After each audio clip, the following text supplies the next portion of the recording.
Red League podcast. Tell your friends, tell your neighbors, tell your family, tell your haters. Available on Anchor, Spotify, Google Podcasts, Apple Podcasts, Radio Public Podcasts, Good Pods Podcast, Breaker, and Stitcher. At Red League Podcast on Facebook, YouTube, Instagram, TikTok. At Red League Pod on Twitter. Episode 102. Available now. Yo, whether you watching this from Facebook, Twitter, click the link in my Instagram or YouTube itself. What up, world? So, it's the end of 2022, man. We made it. I think, thinking back over this year cinematically, I think it was fine. It was a fine year. I avoided everything that I thought looked like shit. But, what was good was really good. So, as I do annually, this is my 10-1 favorite movies of the year. 3 honorable mentions as I normally do. And let's just get right into it, man. Honorable mention number 3. At honorable mention number 3, I got Prey. It is a prequel to the Predator franchise. The biggest injustice that this movie made was Disney not putting it in the theater. This was a Hulu streamed movie that, again, should have been in the theater. It took the Predator franchise way back. I got that Logic song in my head that way back. But it was like when Indians were still the dominant race in ethnicity in North America and in the United States. Because I want to say that Great Plains, this is Idaho, Montana, Wyoming, the Dakotas, somewhere in that region. And it's an Indian tribe. The main character is a female Indian, and the males basically you're a woman, get in the kitchen mindset. But it comes down to her and the Predator. And like I said in my review, the weapons are of the time. Even the Predator technology isn't as advanced as we have seen in the 87 original or Predators that's on their planet, produced by Robert Rodriguez. The Predator, directed by Shane Black. There's tomahawks, there's bow and arrows, and there's more technology that isn't the Predator technology just isn't advanced as we know it to be. Man, this was really fun. I honestly want to rewatch it. I haven't seen it since it came out that weekend in August, and yeah, man, I feel like because this was streaming, it went under a lot of people's radar. Honorable mention number 2. One of my brothers is gonna kill me for this. At honorable mention number 2, I got Bullet Train. Again, this was in theaters the weekend that Prey was on Hulu. That first weekend in August. And just Brad Pitt, Brian Tyree Henry, Aaron Taylor Johnson. Was it Juno Temple? Michael Shannon, Logan Lerman, Bad Bunny. This cast is massive. I'm not gonna remember everybody in it. But it's David Leitch, who did Hobbs and Shaw, who did Atomic Blonde, who did Deadpool 2, kind of putting his own spin on a Tarantino-esque, multiple characters, one objective, interconnecting. And it wasn't as good, but it was very fun. I would say it's David Leitch's best movie not called Deadpool 2. And my honorable mention number 1 is another straight to streaming release that was actually supposed to go to the theater, but I think the beginning of the year had one last big COVID spike, so Disney panicked and they put Turning Red on Disney Plus.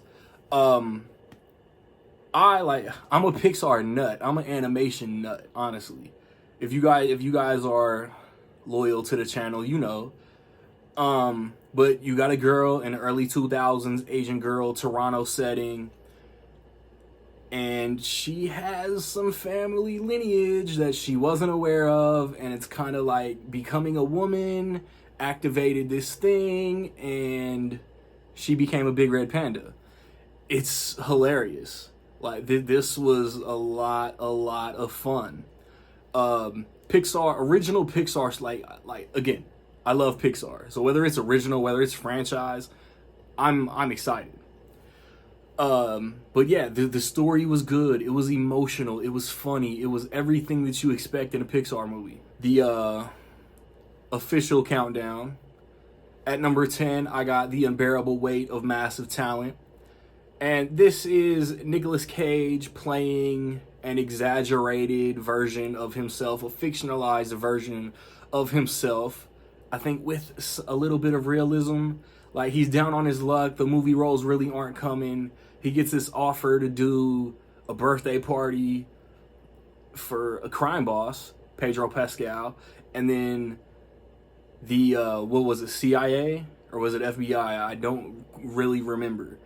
But Tiffany Haddish, Ike Barinholtz are playing those characters. They get Nicolas Cage to do some recon undercover, you know, try to infiltrate. And it was hilarious. Again, like, I hope this is the Nicolas Cage Assance, and he just has more bigger, you know, movies that normies are going to have an eye on, roles in the future. If Nicolas Cage has new movies coming out, I'm watching that shit. Like, honestly, like, probably one of my favorite action actors of the 90s. And this is what that felt like, a 90s Nicolas Cage movie. At number 9, I got Nope. And again, I feel like because maybe this wasn't as good as Get Out, maybe this wasn't as good as Us, some people kind of forgot about it. Jordan Peele's 3 for 3. Like true great artists don't give you the same thing over and over. Us wasn't like Get Out. Nope isn't like either of those. This is a very slow burn, very methodical, detailed horror movie. It's tense. The characters, you don't know where the threat is coming from until it comes, and then it was just exciting to watch. Like, again, this was Jordan Peele's Signs. I've been saying it all year, and it rang true. At number 8, I got Glass Onion, a Knives Out mystery. This is the 3rd streaming release I've mentioned on this video so far. Glass Onion did get a 1-week limited theatrical release in November. Right before Christmas, it got put worldwide on Netflix. And it's nothing like Knives Out. Daniel Craig is the only thing in this movie that resembles Knives Out at all. The setting is different. The tone is different. The execution is different. The story is different. The way the plot unfolds, the execution, is just, it's nothing about, like, Rian Johnson wrote, directed, and did nothing in this like he did in the first one. It's for the second movie in an anthology murder mystery series, the second book in Rian Johnson's, like, Americanized Agatha Christie universe. It felt completely fresh. The performances were great. Edward Norton, Kate Hudson, Dave Bautista, Madeline Klein, Janelle Monáe, Leslie Odom Jr., Katherine Hahn, Jessica Henwick. Everybody was great. Obviously, Daniel Craig was great. And I'm even more excited for the 3rd one, which will also be on Netflix. At number 7, I think is my favorite surprise of 2022. Maybe 2nd. And that's The Menu. No, it's 1st, because the other one that I'm considering, like, I had a feeling that I was going to like, but I liked it a lot more. So this one is one that I didn't know The Menu, I didn't know I was going to watch until the week it came out. And I went in kind of thinking, like, okay, like, goofy, quirky, comedic. No. If you don't know anything about this movie, I don't want to say too much about this movie. Anya Taylor-Joy, Nicholas Hoult, Ray Fiennes, all shine. Ray Fiennes is the head chef at an exotic, secluded restaurant. You're there by invitation only, and it was a very interesting movie. Like, I was kind of like on the edge of my seat watching it the whole time. At number 6, I got Hustle, another Netflix movie that I believe got a limited theatrical run. I used to think the limited theatrical run meant that, hey, maybe you physical media collectors might have a chance, but I don't know, because like The Five Bloods was in the theaters for a little bit, waiting for that Criterion. Mank was in theaters for a little bit, waiting on that Criterion. I don't know, like Netflix like picks and chooses what of their catalog gets physical copies. So like, I love basketball, and if Adam Sandler is doing a dramatic role, I'm going to watch it. Like his only dramatically themed movie that he didn't knock it out of the park in is like Spanglish. Like, think about it. He's great in Punch Drunk Love. He's great in Rain on Me. He's award worthy in Uncut Gems. He's really good in this, playing a scout for the Philadelphia 76ers who wants a office job. I think he's promised that office job. Something happens. There's a shakeup in leadership. He gets snubbed. Like he gets that offer rescinded.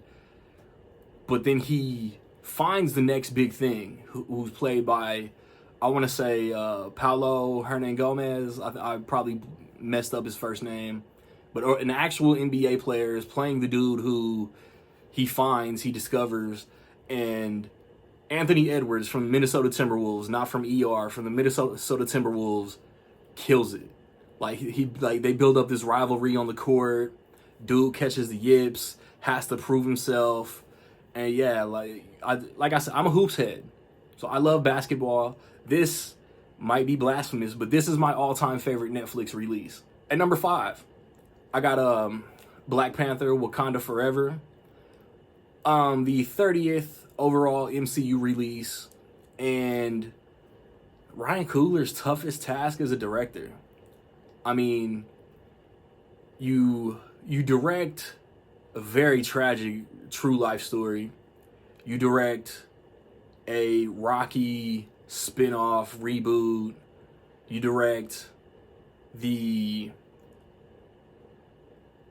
most recognizable black superhero of all time, but your lead character, your lead actor passes away, and you have to figure out, while you're already prepping the sequel, you have to scrap everything, start from scratch, and I think what we got is the best possible result that we could have got.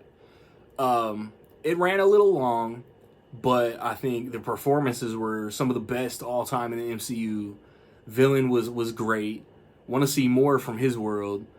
New heroes were introduced. I didn't feel like it was over bloated, and it piggybacked off how we left the last movie, as far as how the rest of the world is like trying to approach Wakanda now.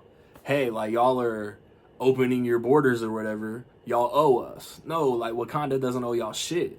They're defending what's theirs, and that's dope. My number 4 is probably the most fun that I've had in a theater all year, and that's Top Gun Maverick.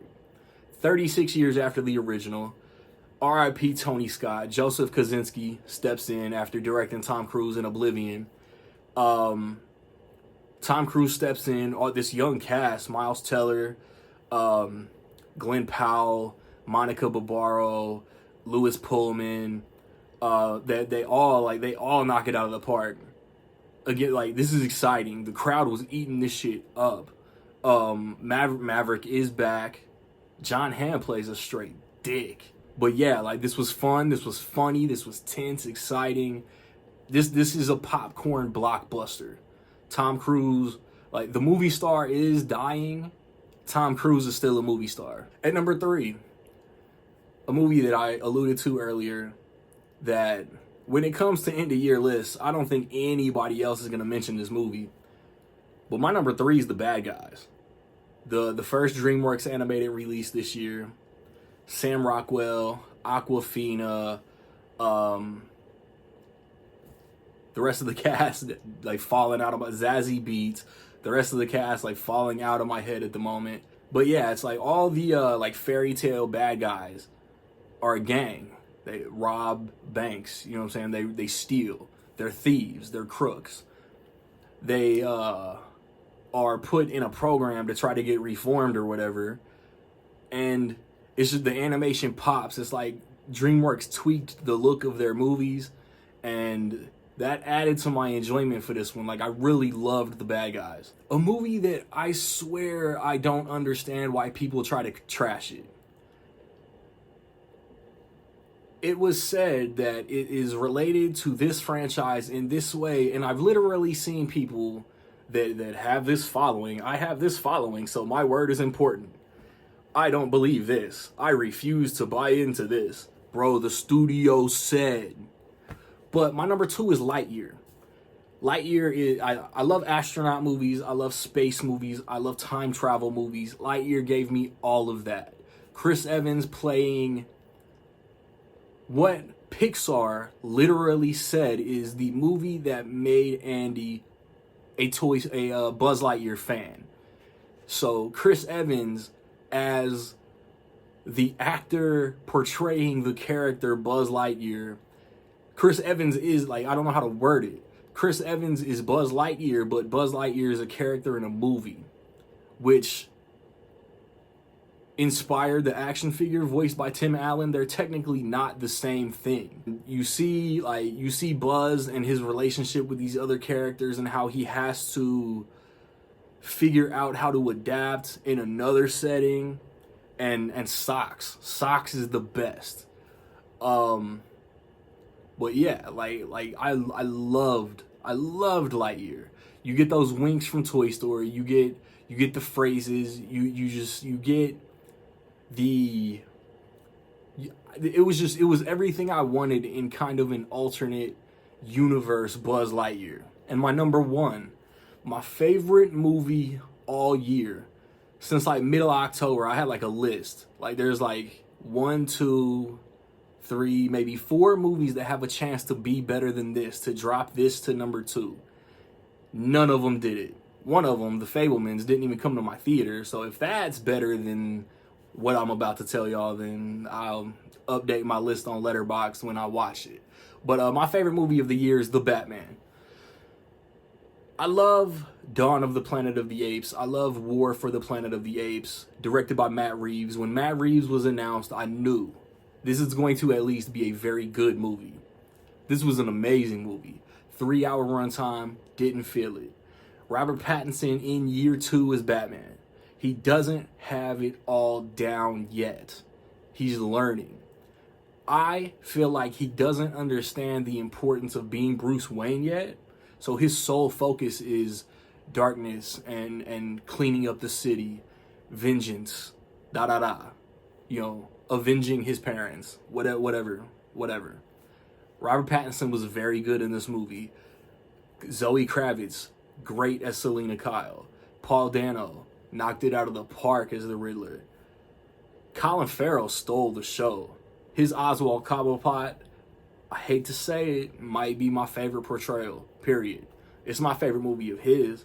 I cannot wait to see where Matt Reeves takes this franchise.